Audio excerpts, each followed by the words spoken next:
भारत दुनिया का सबसे बड़ा लोकतांत्रिक देश है, लेकिन एक सच्चाई सुनकर आप भी हैरान हो जाओगे, क्योंकि 2024 में लोकसभा चुनाव में होने वाले 543 सांसदों में से 251 के ऊपर आपराधिक मामले दर्ज हैं और इसमें 170 एमपीज पर आपराधिक गंभीर मामले दर्ज है, जैसे हत्या, अपहरण, हिंसा जैसे केस चल रहे हैं। तो सवाल ये है, आखिर अपराधी चुनाव लोग जीत कैसे जाते हैं? क्या सिस्टम में कोई गड़बड़ी है या हम ही कुछ देखने से बच रहे हैं? आज हम इस पूरे वीडियो में इसी के ऊपर चर्चा करेंगे। हम बात करेंगे एक ऐसे मुद्दे पे जो भारत की राजनीति की पूरी दिशा तय करता है। तो बात सिर्फ 2024 की नहीं है, पिछले 15 वर्षों से लगातार दागी नेताओं की संख्या बढ़ रही है। एडीआर की रिपोर्ट साफ बताती है 2014 में से 34% एमपीज दागी थे और 2019 में बढ़कर 43% हो गए और 2024 में फिर बढ़कर 46% हो गए। मतलब जितने भी कानून, जितने भी नियम, सब सिर्फ कागज पर। सच बात यह है, भारत में चुनाव लड़ना बहुत महंगा है। एक लोकसभा चुनाव में एक उम्मीदवार को 1 से 10 करोड़ तक खर्च करना पड़ता है। ज्यादातर साफ सुथरे लोग इतना पैसा नहीं लगा पाते हैं, लेकिन क्रिमिनल नेटवर्क वाले लोगों के पास पैसा होता है और यही पैसा प्रचार, रैली, सोशल मीडिया और भीड़ जुटाने में सब लगा देते हैं।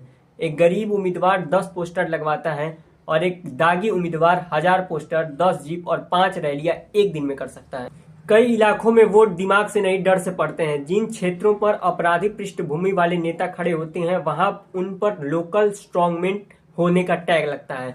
लोग यह भी कहते हैं, हाँ अपराधी हैं लेकिन हमारे लिए काम करते हैं, और ये डर, दबाव और इन्फ्लुएंस ही चुनाव में वोट दिलाता है। दोस्तों, इन सब का एक बहुत बड़ा कारण कमजोर न्याय व्यवस्था भी है। अब सबसे बड़ा कारण इंडिया का अदालतों में केसेस सालों तक चलते हैं।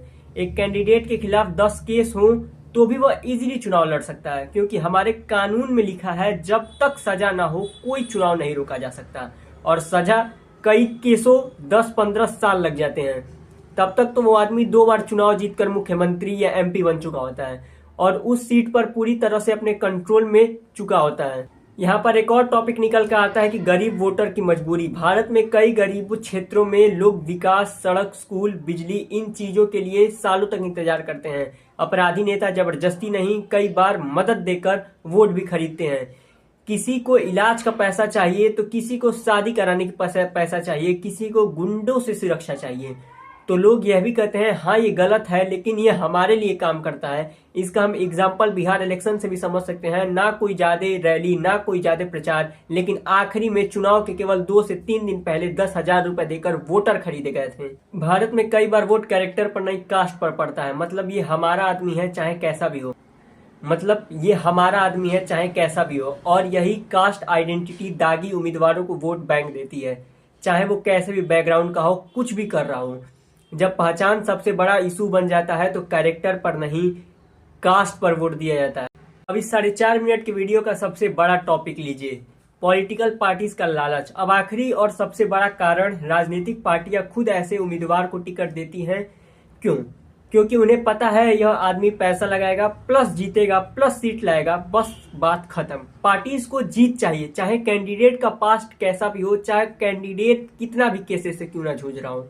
इन सब का कंक्लूजन बहुत सिंपल है। तो ये वो कारण है जिनकी वजह से अपराधी चुनाव जीत जाते हैं। पैसा, डर, पहचान, सिस्टम की कमजोरी और पार्टियों का लालच। पर दबाव किससे आएगा? सिर्फ एक इंसान से, मतदाता, आपसे।